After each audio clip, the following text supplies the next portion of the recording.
విశాఖలో AP tourism మంత్రి కందుల దుర్గేష్ పర్యటించారు. బీచ్ రోడ్లో ఉన్న టూరిజం యాత్రి నివాస్ ఎంవీ మా షిప్ ను పరిశీలించారు. గడిచిన 5 ఏళ్లలో పర్యాటక శాఖను పూర్తిగా నిర్వీర్యం చేశారని ఆరోపించారు మంత్రి.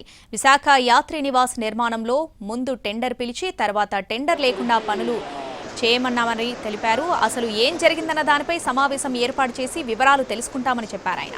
ఎంవీ మా షిప్ ను త్వరలోనే పర్యాటకులకు అందుబాటులోకి తీసుకొస్తామన్నారు మంత్రి.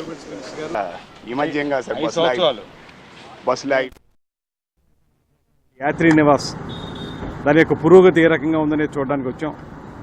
నిజానికి అది మొన్న ఆగస్టు 31 తోటి కంప్లీట్గా ప్రజలకు అందుబాటులోకి తీసుకురావాల్సిన పరిస్థితి ఉన్నా కూడా గత ప్రభుత్వం తాలూకు అనాలోచిత విధానాలు కానివ్వండి, అక్రమాలు కానివ్వండి, వాటి వల్ల దాని యొక్క నిర్మాణం పూర్తి కాకపోవడంతో పాటు ఇవాళ దాన్ని పూర్తి చేసి ప్రజలకు అందుబాటులోకి తీసుకురావాలంటే మరో 4-5 కోట్లు ఖర్చు పెట్టాల్సిన పరిస్థితి కనపడతా ఉంది.